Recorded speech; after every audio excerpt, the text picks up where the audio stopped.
I struggle with, hey, things are going off track. We need to get back on track. And it's like, yeah, but what if we need to change the track? As you start solving one problem, you realize that in your solution, you potentially created just as many new problems by fixing that one thing. Hello there. Welcome. This is My Next Big Move with Jonathan Essery and Tom Warson. Hit it.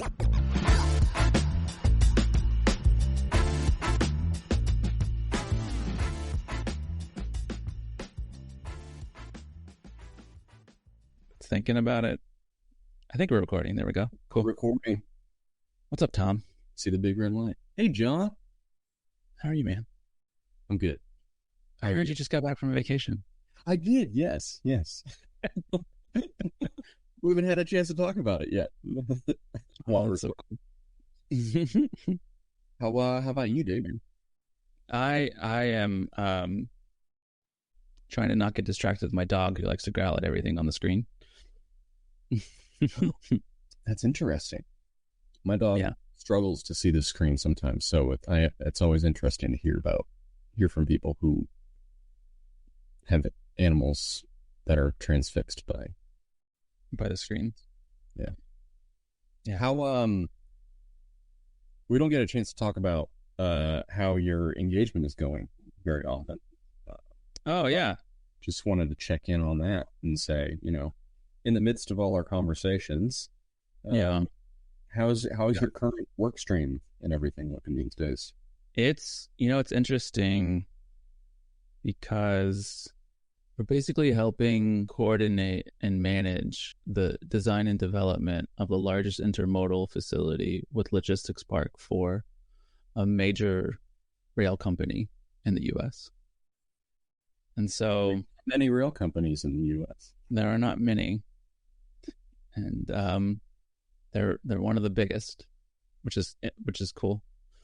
And so what's interesting about it though is there really hasn't been anything done of this size over here, and so like how they approach it has been a learning experience in itself, and because of the complexity and because of all the variables, because of the size, it's needed like a team of dedicated to just trying to keep everything straight and make sure everybody knows what information they need. And it's been a pretty big showcase of what program management is for.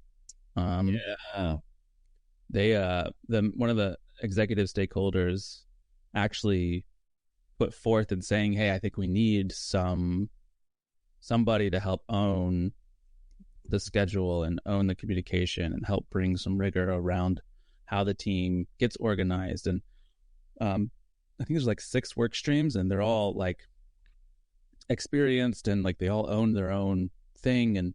But it's a way for one to like break down silos, but also two to share the information. Like everyone is doing their work, and there's movement every day on something, a number of things. But because of that, they all can't like always kind of stick their head up and make sure to go ask and then be aware of, upstream or downstream implications of what their decisions might be. And so it's just been a pretty good use case for what our role can really do. Like product management is a lot about finding information, applying that information in an accurate sort of way. Yeah. And program management, where you're talking about a collection of products, is about taking that information that product management is generating and then making sure that information is being shared between different things so that you understand the complexities, the dependencies, and all that kind of stuff. Yeah. And different skill set, but still like, it's not like a mature product management. It's like a completely different set of things that applies things. Oh, yeah. I guess I hadn't really thought about that. Yeah, it's at a different scale. So it might be similar, but it requires like some other, like, I think Dialexa is starting to want to discuss platforms alongside products, right? So it's kind of a similar thing. It's like you want to develop a platform. It's a collection of different products, perhaps, or different service offerings, or maybe even like different business models as well, that creates a platform and a collective experience for the user, right? Yeah. And those work together, because if they don't, you get chaos. Yeah, that was a really interesting and revealing thing for me when looking at the business model canvas. And, you think about it, like when you first see it, you think that it's this like one-page thing that describes your business. But really it's describing like one specific aspect of your business, and you can have multiple layered like business model canvases that actually interact with one another, depending on your products and services that you offer. And that was very illuminating to me, because you could, even for the same product, you could have multiple business models depending on the type of pricing that you wanted to offer. Are you going to do a freemium model? Are you going to do a premier enterprise model? And thinking about all of those things together is a lot of what you're saying. You're applying the program, like the portfolio of things. And I think similar to how product management and project management have different skill sets, you can still be like, I think product managers and project managers can be the same person. They just have to know when to apply which skill. And it sounds like similar. Now it's a product manager who also can do program management. They just need to know when to apply the right, open the right toolbox depending on what it is that they're focused on. And it might even be, you need a super highly experienced product manager, and they have to be on, they have to work all their way up until they get to the point where they are doing program management. Sort of no, you can start thinking programmatically or systematically while also thinking product. Anyway. Yeah, and it just so happens that the need for program management is more likely in the enterprise level. You just happen to have like more things that you need to orchestrate than you might at like a single product or on a single project. And so I think the differentiators are more around scale than it is skill. Because they might actually have a lot of like very, in the Venn diagram, those skill sets are probably very much overlapped, the core skills at least. And then it's like you said, like applying the right ways for the right reasons and knowing how to do so effectively, I think. And that's where like experience and then you kind of get the evolution of like, if you're getting into product and your product or your project managing, is that a word? Project managing? Or are you going to turn that into an act? Project managing. Managing projects versus managing products versus okay. But it is sort of like a natural progression just from the sheer scale and experience required to do those things. Well, and that's a good point too, is that you kind of need to understand what makes up your program or your portfolio of products.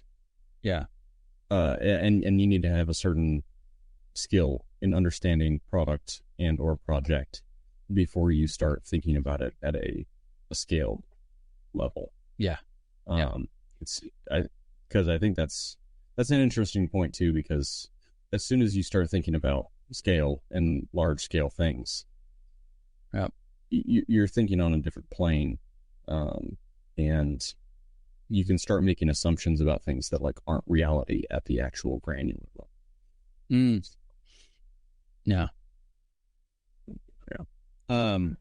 Well, so I was going to ask, it sounds like, well, I don't want to put any words in your mouth, so I'll just ask the questions. What what's the most significant challenge, and then what's the thing that you're enjoying the most about it? You know, is it the industry? Is it the scaling? Is it the team that you get to work with? You know, whatever. I shouldn't be into these questions. Oh, that's fine. Yeah, you have ideas. That's fine.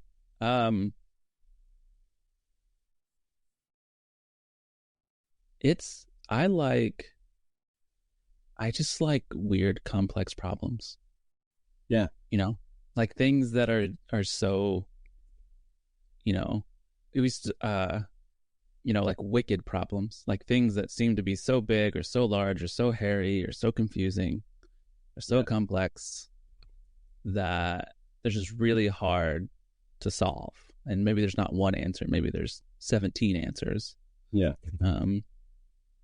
And this particular engagement, I think, has all of that. It's and it's sort of similar to architecture as well, like where you're having to coordinate like mechanical, electrical, you're trying to design and understand like what materials you're going to use and the details of those, and like is the scale also appropriate for the people that are going to occupy it, or what kind of programming is required there, is like, does that match also the business outcomes? And so there are all of those layers that tend to go with like designing a building and designing it well. Same thing here, just with like, you know, let's just call it a rail yard or intermodal facility, and like all the different operational things that go into that. And then you layer in the like, well, there are also technological advances, and like, you know, how do you implement those? And so I think it's just every week is it almost feels like every week is kind of something different, even if we are doing relatively the same function or role.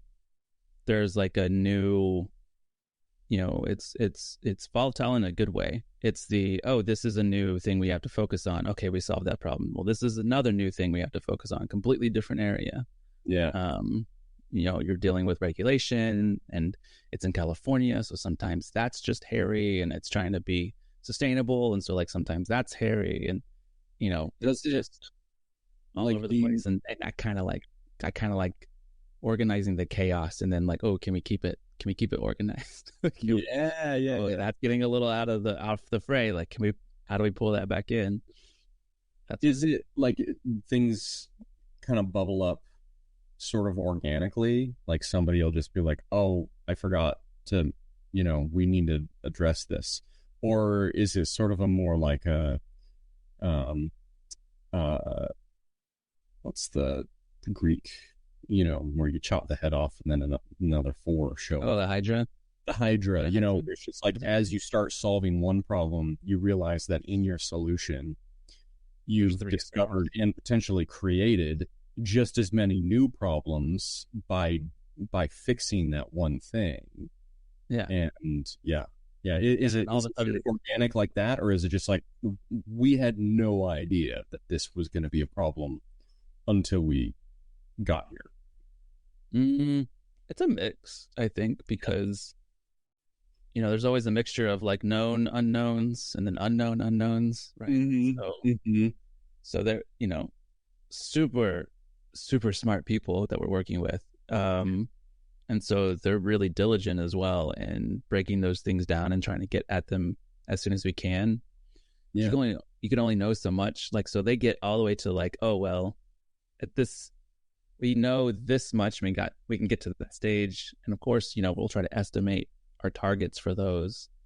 Which we then help coordinate all of those, and it's like, okay, what's the critical path, and help them identify that as a team, so that we can, are we on track, are we not on track? And then it's the, oh well, because they make like this result, we did this analysis and this result came out, and it's like, that's not trending the right direction. So what happened? Can we dig into it? Are there any mitigations that we can do, or things we can change, or a different design approach? And so it's just, you know, our role within the middle of that is not to be the subject matter of the subject matter, but of the coordination and orchestration to get to those risks and problem areas more quickly, so you can solve them sooner rather than it being too late.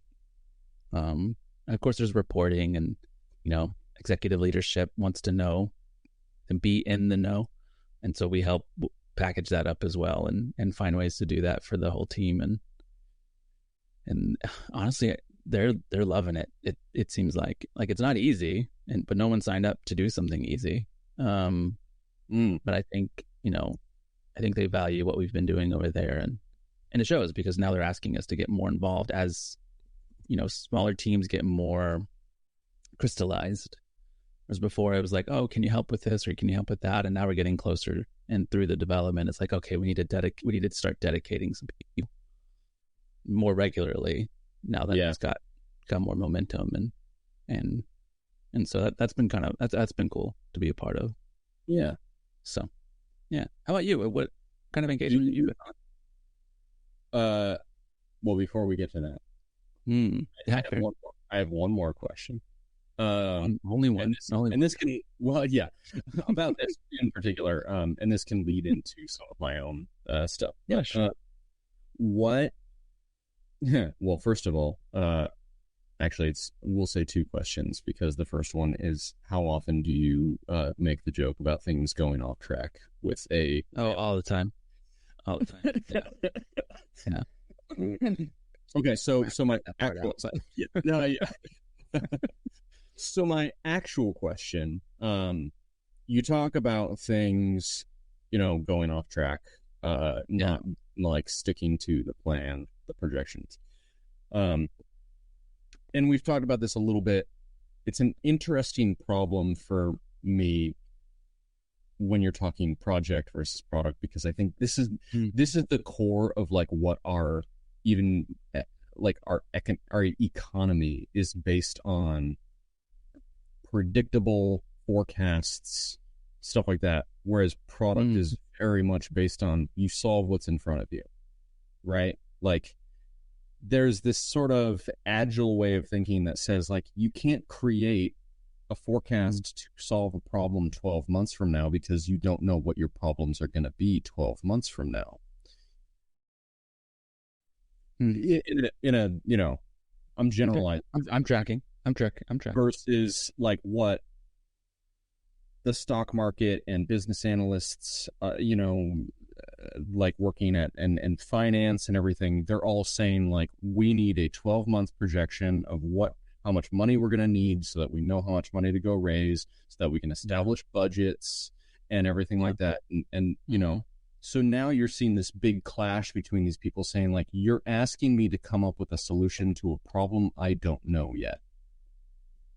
And so you're going to make a forecast or a prediction that is going to be wrong.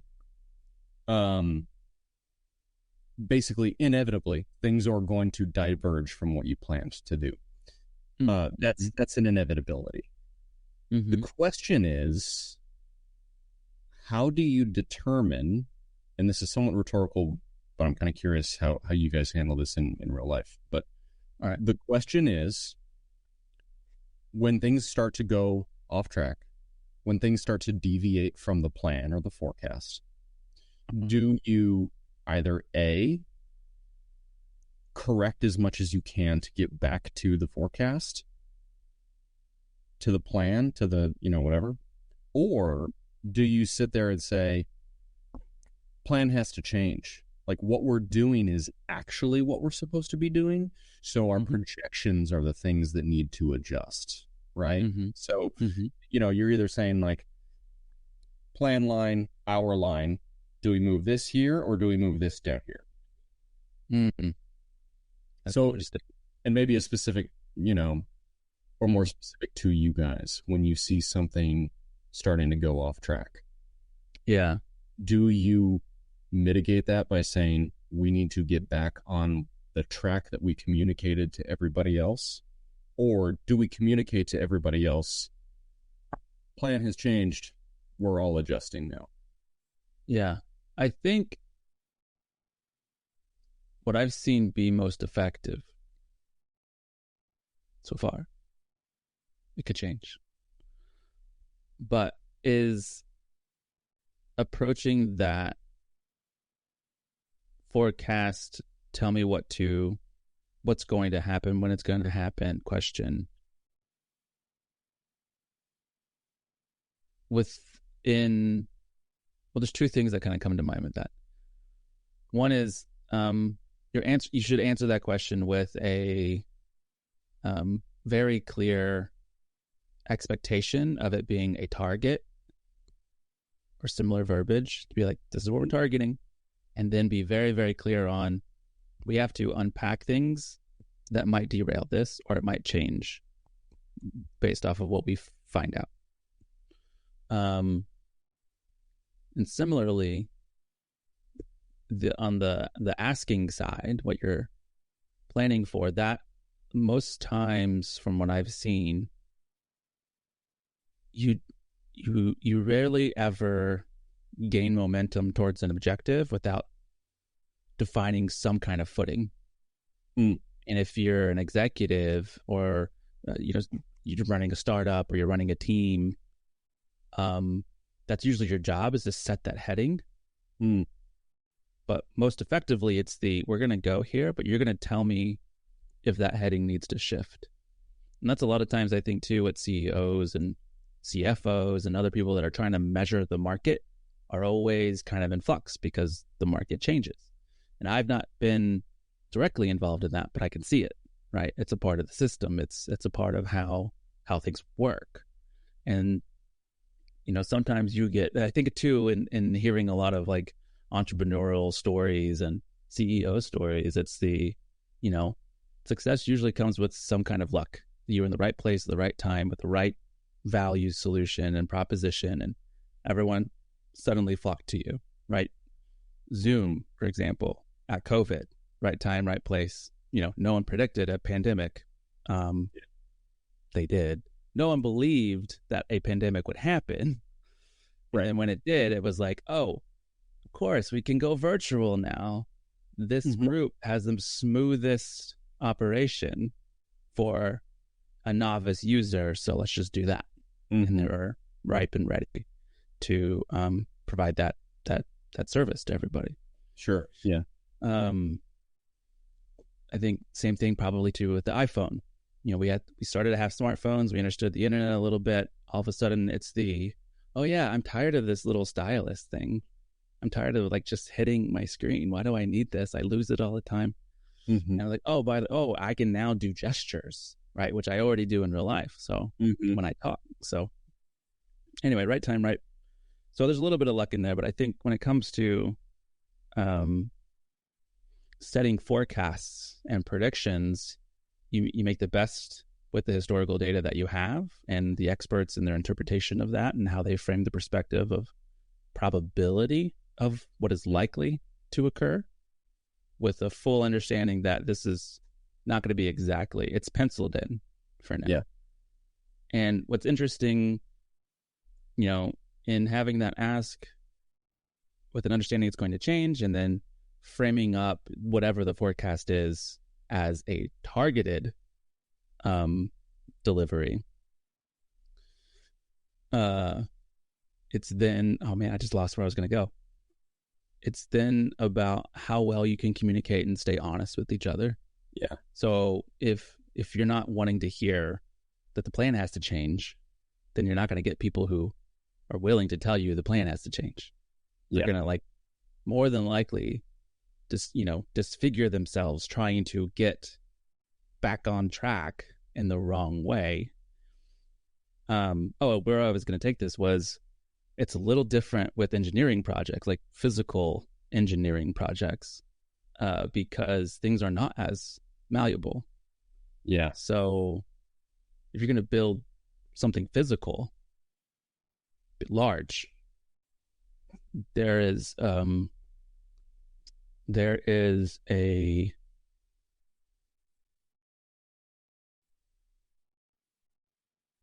almost I'm trying to find the right word, but I think I see there's a lot that goes into that. You can't just flux like your schedule of when you can open, for example,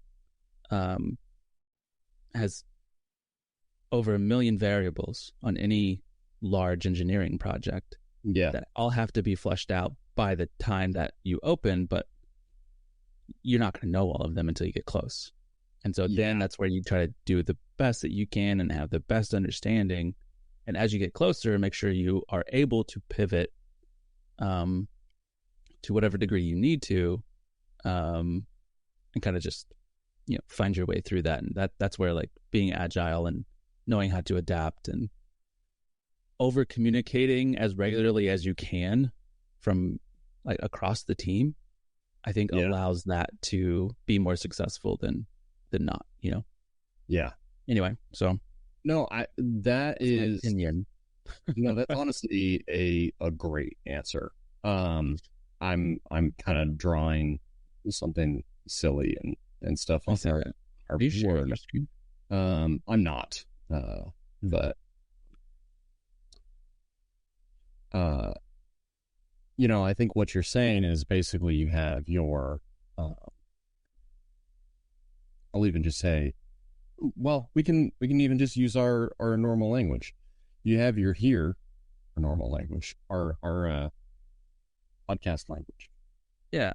And you have your there, and the question should be less about like, are we sticking to the plan than are we still heading towards there? Yeah. And maybe that, yeah, and there's multiple paths, like it always deviates and, stuff like that. Mm-hmm. And I think maybe that's an interesting part of my struggle and also my response to, well, we forecasted this month that we were supposed to spend this much money, and we instead spent a different amount of money that's more than we expected to spend. It's like, okay, well, yes, we should have a conversation about like, are we spending more money than we're capable of generating, and we don't want to go bankrupt. But the real question is, are we still heading towards there? And we don't necessarily care as much about sticking to the predefined path of how we get to there. Yeah. We just care, are we still aligned to the goal of where we're headed? And I think that's an amazing like reframing of the actual problem that getting from here to there is trying to solve, regardless of whether you're talking product, project, corporate, engineering, career, professionalism, brand, whatever. Exactly. It's let's worry less about these specifics, like following the specific footsteps that we set out ahead of time, and instead say, we said we were going to go over there, and we have good reasons for why we wanted to go over there. Mm-hmm. Now, if those reasons have changed and we need to change our there to there, then that is a good conversation to have. But that's different than saying like, we're taking a different path. Yeah. So it might look something like that. Yeah. A there one and a there two. Like, yeah. Which there do you want? Yeah. Yeah. And because the path is the same. It's a mess. Yeah. No matter what. Yeah. I mean, that's why we have subject matter experts to help us. They're a guide through the trip. Yeah. Where I see this become the biggest issue, besides just finance, is also audit or like sort of compliance type stuff, specifically internal. So a lot of companies will say like, we have these internal processes that we've established and, we have to follow them. Oh, we started a project before we had approval to start the project, that sort of thing. And I've seen companies get really hung up on their internal process and following their internal process and digging in, slowing things down, just being a little bit like, nope, this is what we said we needed to do. And sometimes I struggle with that sort of things when I say, yeah, but we were the ones who decided this is how we wanted to do this. And we're realizing that it doesn't work because the parameters have changed. You know, previous companies, we went from 80 people and the CFO needed to sign off on everything to now all of a sudden we're at 250 people and we have 150 $10,000 projects and one $250 million project, like the scale of them and stuff. Why are we bottlenecking ourselves where the CFO now, who's so far removed, is having to approve every single $10,000 project? We're slowing down because our process didn't adapt to the changing parameters of our environment. So we need to change our path. We need to change the way that because we were the ones who decided that that's the way we should do it. We have the power to change it. So that's where I get a lot of struggle with, hey, things are going off track. We need to get back on track. And it's like, yeah, but what if we need to change the track? Like, yeah, and I think that's decided what the track was going to be. Why can't we change what the track is going to be as long as we're still headed towards the there that we decided on? Yeah, and that's where like we talk about autonomy, right? Like, or creative freedom is one of our principles at Dialexa, right? Like I love that, and it's, combined with integrity, another one of our values. It opens the door up for finding the right solutions. Yeah. And what I've seen, and it's easy to, well, I suspect, my personal opinion, and because I've seen it, but is there's two things that always kind of happen there psychologically. One is I'm comfortable because I have a plan, even if that plan is wrong. And because this is what I've been told how it should work. This is how the plane gets flown. I pull back on the stick, full ahead, and I start flying. That's how it goes. But when things start to go awry, the plane analogy kind of falls apart because then you have an emergency. You have to have retention things, and that's what a lot of pilots train on, right? How to handle those emergency problems. But not a lot of people are equipped to think outside of the system that they learned on. And that's like situation number 2, or thing number 2, I guess. That, to think critically and to think systemically, you have to know how to approach things differently. And you have to know enough of how something was designed originally. And in my opinion, work down to the root principles. I'm holding my hands up like you can see it. You know how it's designed to do it, but you got to work down to the root principles of what's going on, the rules of the system, if you will, of how things were decided, what was the motivator behind those, what were the assumptions that led to what you're reading on the page that says what you should be doing, in order to then be able to step back and reconfigure something that might be a better way of doing things. Yeah. And that, I don't think that is a skill set that's taught very well through our educational system. It's not something that if you're not already sort of curious enough, you're going to discover on your own. But I think that's what kids do all the time. There was a study I was reading that NASA did and trying to define genius, right? Like if we're going to space, we're going to do these things, we need to hire as many geniuses as possible, right? Like that's the logical conclusion. Well, then how do you define genius? And how do you find them, right? And so they define genius as, if I recall correctly, I'm probably going to butcher it because I think I only read it like once or twice. But it was effectively like creative problem solving, to put it simply. Like if people could solve problems in a creative manner on their own, that's kind of the simple definition of a genius. And the whole study kind of looked at like across, where do you find this creative problem solving genius? And it turned out like 2 years old and younger, like 98% by that definition are geniuses. Like they know how to be creative and solve problems in a creative way. Yeah. We get through our schooling system and people who are in their career, it's like 5%, 2%, something really, really small. And like something happens in that educational system or that development period that tells that all of a sudden you start relying on answers you've been told were the answer rather than figuring out why that answer is the answer so that you can then question it intelligently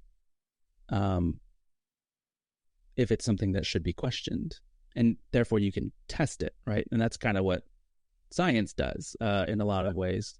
And what it does really well, and Neil deGrasse Tyson makes this point a lot, you propose an idea and you try to replicate it, with something, then an experiment that can be replicated, and the rest of the community tests your idea and challenges and tries to disprove what you put out there. And if they can't, and they can replicate that experiment, then that starts to be canonized in a way of our base knowledge of how things work.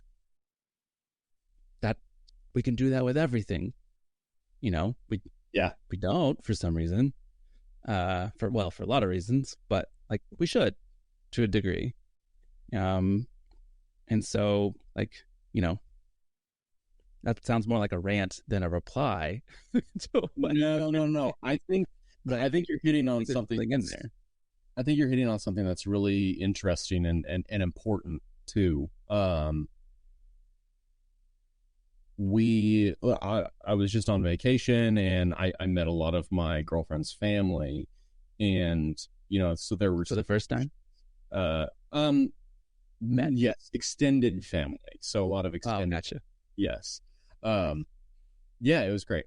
And it was great getting to know them because, I know some of them, but I don't know all of them. And I'm seeing a lot of family interactions. I'm hearing a lot of family stories about, things that have happened and different personalities and the childhoods and all that kind of stuff. Yeah.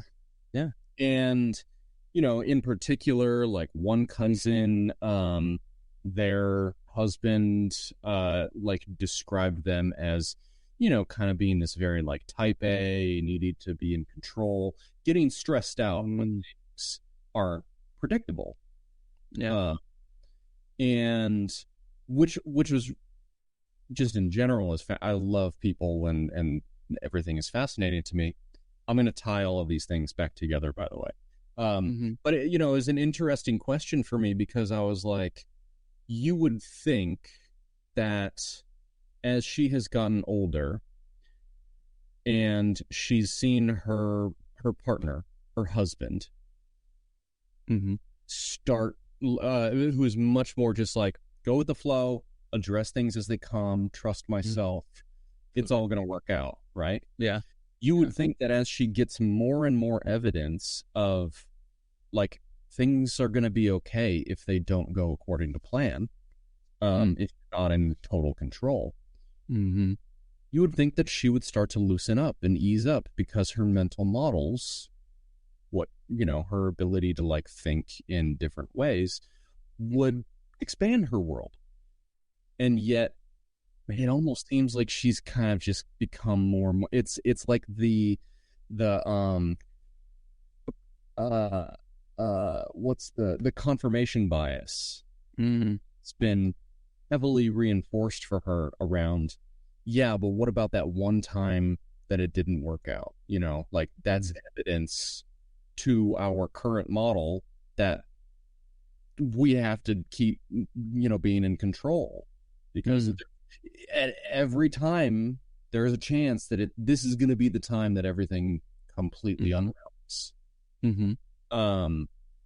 And so that's just fascinating to me. You can extend that into like PTSD, and then all the therapies around, like, how do you get your brain to stop thinking or using the patterns that it's been trained on, to think in a different way, which I think kind of comes back to what you're saying, is that, like, our brains biologically just aren't good at that. They were designed to establish patterns and models in order to make us feel more confident and safe in the world.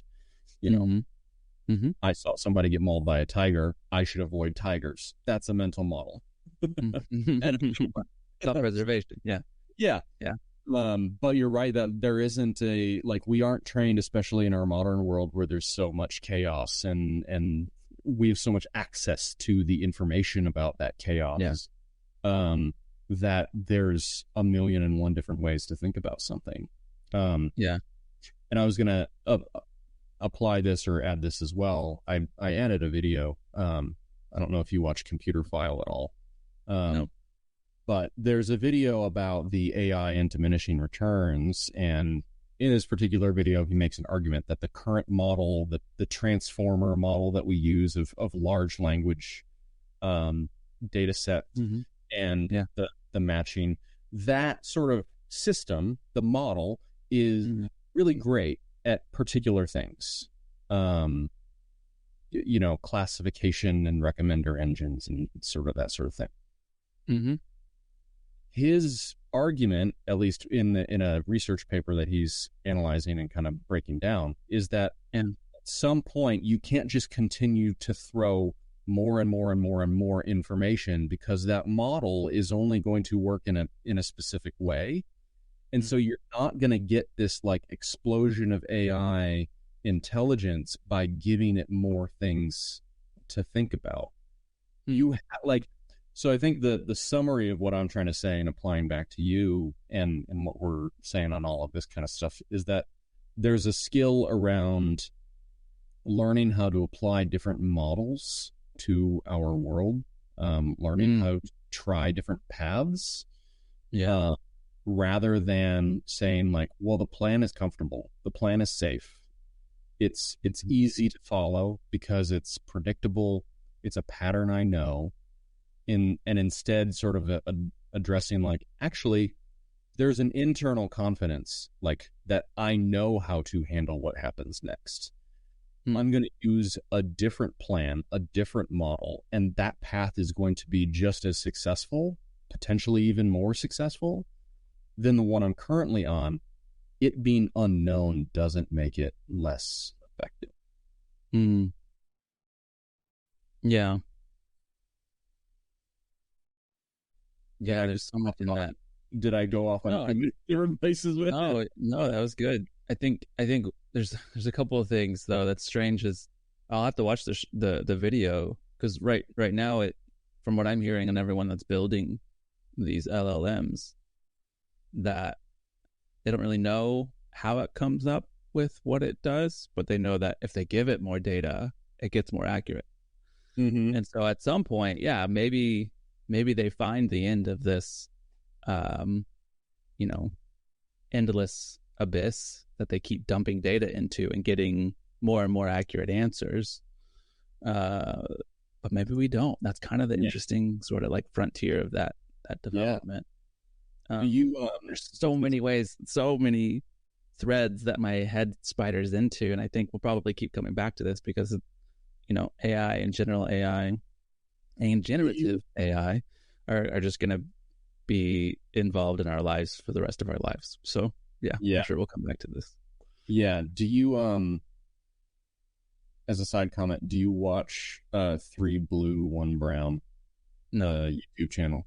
No worries. I'm going to throw another YouTube video on here that is a nice precursor, because it's a very good describer of how the GPT model actually works, and the matrices of probability vectors and all that kind of stuff that it runs. It's an actual just in general, it's a good way of saying this is how the AI that we know and love actually works, which can help inform you this is how to write a good prompt, because this is what it's trying to do, providing the right context in a sentence so that it knows what the next word or whatever should be, because it's generating this really huge dimension of things. And then the next video on diminishing returns might help make more sense. So, yeah. Oh, totally. Yeah. All right, dude. Well, thanks for starting a little bit later with me today. And yeah, of course, man. Yeah, we'll get into more next week. Heck yeah. Yeah, I know we have our we are definitely going to talk about your 12 principles and everything. Oh man, they'll come up. Yeah, it was just like a realization. So yeah, we'll try to talk about that next time. Cool. All right, John. Have a great rest of the week. Talk to you soon. You too. See ya. Thank you for listening to My Next Big Move. I'm Jonathan Essery with Tom Morrison. We'll see you next time.